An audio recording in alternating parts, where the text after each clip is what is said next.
ಈ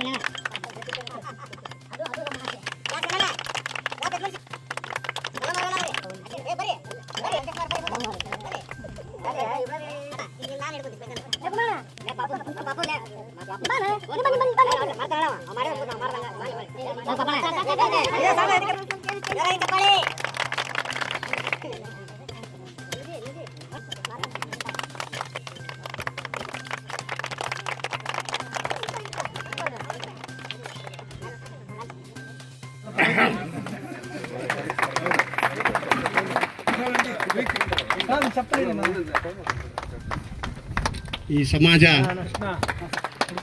ನಮ್ಮ ಸವಿತಾ ಸಮಾಜ ಸುಧಾರಣಾ ಸಂಘ ಇನ್ನೂ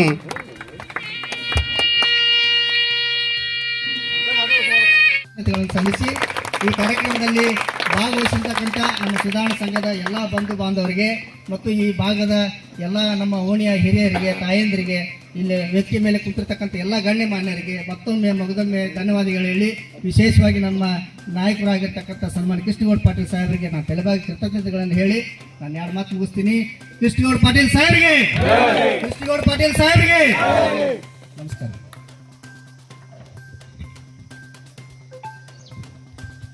ನಮ್ಮ ಸಮಾಜದ ಜಿಲ್ಲಾಧ್ಯಕ್ಷರಾದಂಥ ಕೃಷ್ಣ ಎಚ್ ಹಡಪದವರಿಗೆ ತುಂಬ ಧನ್ಯವಾದಗಳು. ಪ್ರಾಸ್ತಾವಿಕ ನುಡಿಗಳನ್ನು ಗೈದು ಇಡೀ ಒಂದೇದೇನಂತಂದರೆ ಸುಮಾರು 20 ವರ್ಷಗಳಿಂದ ನಮ್ಮ ಸಮಾಜದಲ್ಲಿ, ನಮ್ಮ ಸಮಾಜದ ಜಾಗದಲ್ಲಿ ಒಂದು ಶ್ರೀ ನಾಗದೇವರ ದೇವಸ್ಥಾನ ಕಟ್ಟಬೇಕು ಅನ್ನುವಂಥದ್ದು ಭಾಳ ದೊಡ್ಡ ಕನಸು. ಇವತ್ತು ಕನಸು ನನಸಾಗಬೇಕಂತಂದರೆ ಭಾಳಷ್ಟು ನಮ್ಮ ಸಮಾಜದ ಹಿರಿಯರು ಪ್ರಯತ್ನ ಪಟ್ಟಿದ್ದರು. ಆ ಪ್ರಯತ್ನಕ್ಕೆ ಬೆಂಬಲವಾಗಿ ಸನ್ಮಾನ್ಯ ಶ್ರೀ ಕೃಷ್ಣಗೌಡ ಪಾಟೀಲ್ ಸಾಹೇಬರು ಈ ಜಾಗದಲ್ಲಿ ದೇವಸ್ಥಾನ ಆಗಬೇಕು ಮತ್ತು ಈ ಸಮಾಜದ ಕನಸು ನನಸಾಗಬೇಕು ಅನ್ನುವಂಥ ಉದ್ದೇಶ ಇಟ್ಕೊಂಡು 10 ಲಕ್ಷ ರೂಪಾಯಿಗಳನ್ನು ಬಿಡುಗಡೆ ಮಾಡುವ ಮೂಲಕ ಇವತ್ತು ದೇವಸ್ಥಾನಕ್ಕೆ ಕಟ್ಟಡಕ್ಕೆ ಚಾಲನೆ ಕೂಡ ಇವತ್ತು ಭೂಮಿ ಪೂಜೆ ಮಾಡಿ ನೆರವೇರಿಸುವ ಮೂಲಕ ನಮ್ಮ ಆಸೆಗೆ ಒಂದು ಶಕ್ತಿ ತುಂಬುವಂಥ ಕೆಲಸ ಮಾಡಿದ್ದಾರೆ. ಅವರಿಗೆ ನಾವು ಇಡೀ ನಮ್ಮ ಸವಿತಾ ಸಮಾಜದ ಪರವಾಗಿ ಎಷ್ಟು ಕೃತಜ್ಞತೆ ಹೇಳಿದರೂ ಕಡಿಮೆನೇ. ಅವರಿಗೆ ನಾನು ಕೂಡ ವೈಯಕ್ತಿಕವಾಗಿ ತಲೆಬಾಗಿ ಅವರಿಗೆ ಕೃತಜ್ಞತೆಗಳನ್ನು ಸಲ್ಲಿಸ್ತೀನಿ. ಅದೇ ರೀತಿ ಈ ಜಾಗವನ್ನು 25 ವರ್ಷದ ಹಿಂದೆ ನಮ್ಮ ಸಮಾಜಕ್ಕೆ ಕೂತು ಒಂದು ಸಭೆ ಆಗಲಿ ಸಮಾರಂಭ ಮಾಡಲಿಕ್ಕೆ ಜಾಗ ಇಲ್ಲದ ಸಂದರ್ಭದಾಗ ಸನ್ಮಾನ್ಯ ಮಾರ್ತಾಂಡಪ್ಪ ಆದಿಮನ್ಯ ಅಣ್ಣವರು ಆ ಕಾಲದಲ್ಲಿ ಆಶ್ರಯ ಕಮಿಟಿ ಮೆಂಬರ್ ಆಗಿದ್ದರು. ಸನ್ಮಾನ್ಯ ಡಿ ಆರ್ ಪಾಟೀಲ್ ಸಾಹೇಬರು ML ಸಾಹೇಬರಾಗಿದ್ದರು. ಅವಾಗ ನನ್ನ ಕಡೆ ಕಟಿಂಗ್ ಮಾಡಿಸ್ಕೊಳಕ್ಕೆ ನಮ್ಮ ಮಾತಾಡಪ್ಪ ಅಣ್ಣವ್ರು ಬಂದಾಗ ನಾನು ಒಂದೇ ಮಾತಾಡ್ತಿದ್ದೆ, ಅಣ್ಣಾರ ನೀವು ನಮ್ಮ ಸಮಾಜಕ್ಕೆ ಏನಾರು ಒಂದು ಅನುಕೂಲ ಮಾಡಿರಿ, ನಮ್ಮ ಸಮಾಜಕ್ಕೆ ಕುಂದ್ರಾಕ ಒಂದು ಜಾಗ ಇಲ್ಲ ಅಂದಾಗ ಅವರೇ ಸ್ವತಃ ತಮ್ಮ ಮನೆಗೆ ನಮ್ಮ ಸಮಾಜದವರನ್ನು ಕರೆಸಿ ಸಭೆ ಮಾಡಿ ಆ ವಿಷಯಕ್ಕೆ ಸಂಬಂಧಪಟ್ಟಂಗೆ ಮನವಿ ಕೂಡ ಅವರೇ ತಯಾರು ಮಾಡಿ ನಮ್ಮನ್ನೆಲ್ಲರನ್ನು ಕರ್ಕೊಂಡು ಹುಲ್ಕೋಟಿಗೆ ಹೋಗಿ ಗೌಡ್ರ ಮನ್ಯಾಗ ನಮಗೆಲ್ಲ ನಾಷ್ಟ ಮಾಡಿಸಿ ಗೌಡ್ರಿಗೆ ನಮ್ಮ ವಿಷಯಗಳನ್ನು ತಿಳಿಸಿ ಅವತ್ತು ಭೇಟಿಗೆನ ಸಾಹೇಬರು ದೊಡ್ಡ ಮನಸ್ಸು ಮಾಡಿ ಆಶ್ರಯ ಕಮಿಟಿ ಮುಂದೆ ತೊಗೊಂಡು ಬರ್ರಿ ವಿಚಾರ ಅಂತೇಳಿ ಭಾಳ ಸಂತೋಷದಿಂದ ಅವರು ಅದ್ರ ಮೇಲೆ ಬರೆದು ಕೇವಲ 4 ದಿನಕ್ಕೆ ಆಶ್ರಯ ಕಮಿಟಿಯ ಒಂದು ಸಭೆ ಆಯ್ತು. ಆ ಸಭೆಯಲ್ಲಿ ಆಗಿನ ಕಾಲದಾಗ PL ಕೊಪ್ಪದ ಅಣ್ಣವ್ರು ಇದ್ರು, ಹಿರಿಯರು, ಬಾಬಣ್ಣ ಬೆಳವಣಿಗೆ ಅವರು ಇದ್ರು, ಮೆಂಬರ್ ಸಾಹೇಬ್ರು ಇದ್ರು. ಆ ಟೈಮ್ನಾಗ ಡಿ ಆರ್ ಪಾಟೀಲ್ ಸಾಹೇಬ್ರು ಏನ್ರಿ ಇವ್ರು ಪುಕ್ಷಟಿ ಕೇಳ್ತಾರಲ್ರಿ ಮತ್ತೆ ಹೆಂಗ ಅಂತ ಅಂದಾಗ ಎಲ್ಲರೂ ಕೂಡ ಒಂದೇ ಮಾತಂದ್ರು, ಇಲ್ಲ ಸರ ಅವರೆಲ್ಲ ಬಡ ಸಮಾಜ, ಅವ್ರು ಯಾವತ್ತೂ ನಮ್ಮ ಜೊತೆಗೆ ಇರುವಂಥ ಸಮಾಜ, ಅವ್ರೇನು ಕೇಳ್ಯಾರ ಸರ್, ಇದೊಂದು ಕೇಳ್ಯಾರ ಭಾಳ ದಿನದಾಗ ಕೊಟ್ಬಿಡೋಣ ಬಿಡ್ರಿ ಸರ್ ಅಂದಾಗ ಒಂದೇ ಮಾತಿಗೆ ಅವತ್ತು ಸ್ಯಾಂಕ್ಷನ್ ಮಾಡಿದ್ರು ಸಾಹೇಬ್ರ. ಅವತ್ತಿನ ದಿವಸ ನಮಗೊಂದು ಜಾಗ ಭಾಗ್ಯ ನಮ್ಮ ಡಿ ಆರ್ ಪಾಟೀಲ್ ಸಾಹೇಬ್ರು ಕೊಟ್ಟರು. ತದನಂತರ ಮುಂದಿನ ಬೆಳವಣಿಗೆ ನಮ್ಮ HK ಪಾಟೀಲ್ ಸಾಹೇಬರು ಅದೇ ಒಂದು ದಾರಿ ಒಳಗೆ ನಮಗೆ ಎಲ್ಲ ನಮ್ಮ ಸಮಾಜದ ಸಮಸ್ಯೆಗಳು ಏನೇ ಇರಲಿ, ಬೇಡಿಕೆಗಳು ಏನೇ ಇರಲಿ ಬಗೆಹರಿಸ್ಕೊಂತ ನಿವಾರಿಸ್ಕೊಂತ ನಮ್ಗೆ ಏನು ಬೇಡಿಕೆಗಳದಾವ ಎಲ್ಲ ಈಡೇರಿಸ್ಕೊಂತ ಮುಂದೆ ಬಂದರು. ಆ ಇಬ್ಬರು ಮಹಾನ್ ಹಿರಿಯರ ದಾರಿಯಲ್ಲೇ ಇವತ್ತು ನಮ್ಮ ಕೃಷ್ಣಗೌಡ ಪಾಟೀಲ್ ಸಾಹೇಬರು ಅದೇ ರೀತಿ ಮುಂದುವರೆದಾರ. ನಾವು ಅವ್ರಿಗೆ ಒಂದು 5-6 ವರ್ಷಲಿಂದ ನಮ್ಮ ಸಾಹೇಬ್ರಿಗೆ ಬೆನ್ನತ್ತೀವಿ. ನಾವು ಗದಗ ಜಿಲ್ಲಾ ಸವಿತಾ ಸಮಾಜದಿಂದ ಅವ್ರಿಗೆ ಸುಮಾರು 10 ಬೇಡಿಕೆಗಳನ್ನು ಅವ್ರಿಗೆ ನಾವು ಅವ್ರ ಮುಂದಿಟ್ಟಿವಿ. ಸಾಹೇಬ್ರು ಒಂದೇ ಮಾತಂದ್ರು, ಇವು ಎಲ್ಲ ಬೇಡಿಕೆ ಯಾವುದು ವೈಯಕ್ತಿಕವಾಗಿಲ್ಲ, ಯಾರೋ ಒಬ್ಬರು ಲಾಭಕ್ಕಿಲ್ಲ, ಇವೆಲ್ಲ ಸಾಮಾಜಿಕವಾಗಿ ಅದ ಅಂದಾಗ ಹಂತವಾಗಿ ಇವೆಲ್ಲನೂ ಬಗೆಹರಿಸ್ತೀನಪ್ಪ ಅಂತ ಮಾತು ಕೊಟ್ಟಿದ್ರು. ಆ ಮಾತು ತಕ್ಕಂಗೆ ಇವತ್ತು ಒಂದೊಂದು ಇವತ್ತು ಸಮಸ್ಯೆ ಬಗೆಹರಿಸ್ಕೊಂತ ಈಗಾಗಲೇ ನಮ್ಮ ಮರಾಠ ಸಮಾಜಕ್ಕೂ ಕೂಡ 5 ಲಕ್ಷ ರೂಪಾಯಿನ ಬಿಡುಗಡೆ ಮಾಡ್ಯಾರ ಸಾಹೇಬರು. ಅದೇ ರೀತಿ ನಮ್ಮ ಸುಧಾರಣಾ ಸಂಘಕ್ಕೂ 10 ಲಕ್ಷ ರೂಪಾಯಿ ಬಿಡುಗಡೆ ಮಾಡ್ಯಾರ. ಮತ್ತು ಹಿಂಗೆ ಸರ ಬೋರಿನ ಸಮಸ್ಯೆ ಐತಿ ಅಂತ ಹೇಳಿದಾಗ ಒಂದ ಮಾತಿಗೆ ಅದು ಮೋಟ್ರ್ ಕೂಡ ಹಾಕ್ಸುವಂಥ ಕೆಲಸ ಮಾಡ್ಯಾರ. ಇನ್ನೇನು ಕರೆಂಟ್ ಕೊಡಬೇಕಾಗಿತ್ತಲ್ಲ ಅದೊಂದು 4-5 ದಿನದಾಗ ಅವ್ರು ಕೊಡ್ತೀನಿ ಅಂತ ಮಾತನ್ನು ಹೇಳ್ಯಾರ.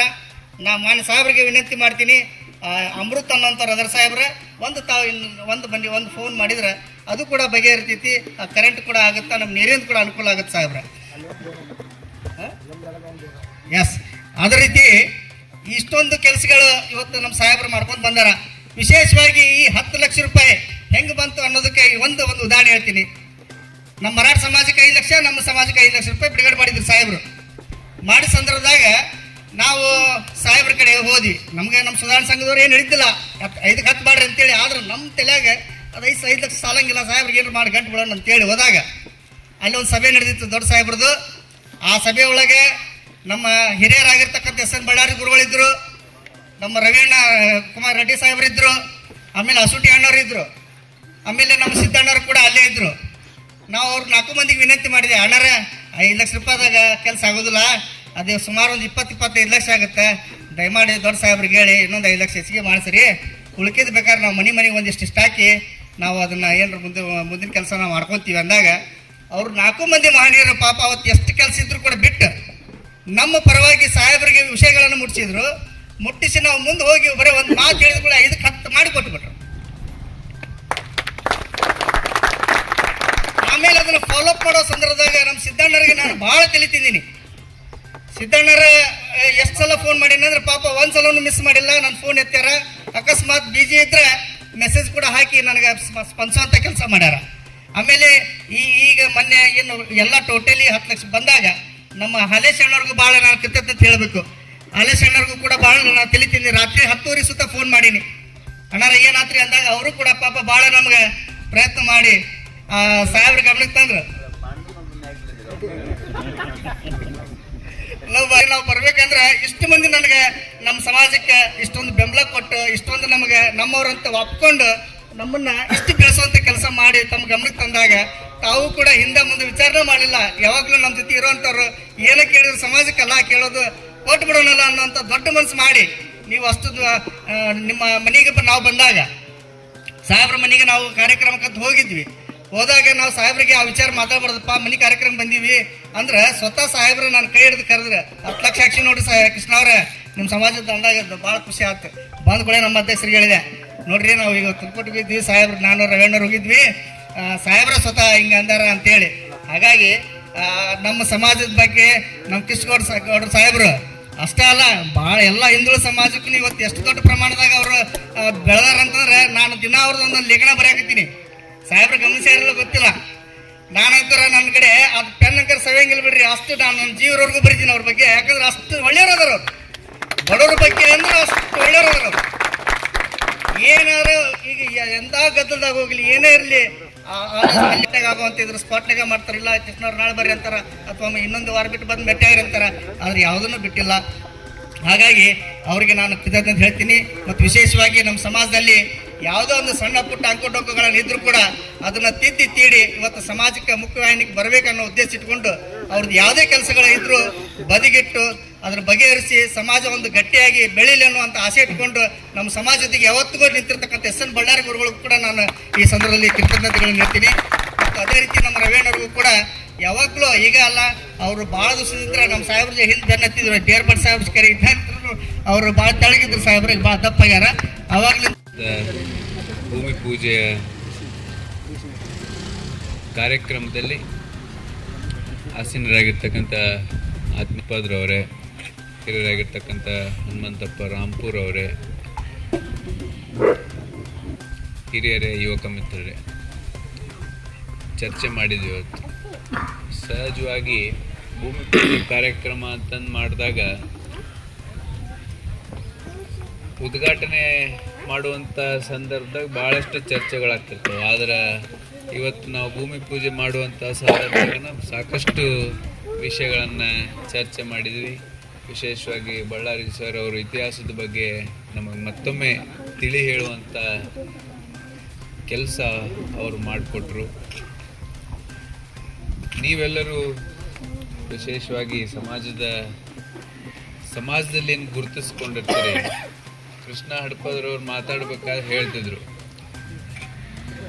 ನಮ್ಮದು ಬಡ ಸಮಾಜ ಅಂತಂದ ಹೇಳ್ತಿದ್ರು. ನಿಮಗೆಲ್ಲರಿಗೂ ಖಾತ್ರಿ ಇರಬೇಕು, ನಾವು ಬಡವರಾಗಿರ್ಬೋದು, ಬೇರೆ ಬೇರೆ ಸಮಸ್ಯೆಗಳಿಂದ, ಕಷ್ಟದ ಪರಿಸ್ಥಿತಿಗಳಿಂದ ನಮಗೆ ಬಡತನ ಇರ್ಬೋದು. ಆದರೆ ನೀವು ನೆನಪಿಟ್ಕೊರಿ, ಸಮಾಜ ಯಾವತ್ತೂ ಬಡ ಆಗಕ್ಕೆ ಸಾಧ್ಯ ಇಲ್ಲ. ನೀವು ಆ ವಿಶ್ಲೇಷಣೆ ಅಂತ ಹೊರಗೆ ಬರ್ಬೇಕು. ನೀವು ಮೈಕ್ ಹಿಡ್ಕೊಂಡು ವೇದಿಕೆ ಮೇಲೆ ಮಾತನಾಡ್ಬೇಕಾದ್ರೆ ನಿಮ್ಮ ಬಾಯಿಗೆ ಬರಬಾರ್ದು ನಮ್ಮದು ಬಡ ಸಮಾಜ ಅಂತಂದು ನೀವು ಹೇಳಕ್ಕೆ ಹೋಗ್ಬೇಡ್ರಿ. ಅದನ್ನು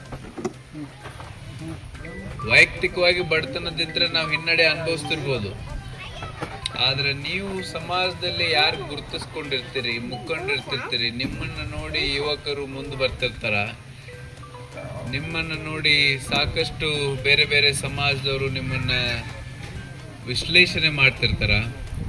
ಅಂಥ ಸಂದರ್ಭದಲ್ಲಿ ನೀವು ಯಾವತ್ತಿದ್ರೂ ಆ ರೀತಿಯ ಪದವನ್ನು ನೀವು ಬಳಕೆ ಮಾಡಬೇಡ್ರಿ ಅಂತಂದು ವೈಯಕ್ತಿಕವಾಗಿ ನಮ್ಮಲ್ಲಿ ಕಳಕಳಿಯ ಪ್ರಾರ್ಥನೆ ಮಾಡ್ತೀನಿ. ನೀವು ಕನಸು ಕಂಡಿರ್ತೀರಿ, ಆ ಕನಸನ್ನು ಯಾವ ರೀತಿ ನನಸು ಮಾಡಬೇಕು ಅನ್ನುವಂಥ ನಿರೀಕ್ಷೆಯನ್ನು ಇಟ್ಟಿರ್ತೀರಿ. ಅವು ಎಲ್ಲವೂ ಒಂದೊಂದಾಗೆ ಅನುಷ್ಠಾನಕ್ಕೆ ತರುವಂಥ ಎಲ್ಲ ಕಾರ್ಯಗಳು ನಿಮ್ಮ ಮುಂದೆ ಬಂದು ನಿಂದಿರ್ತಾವೆ.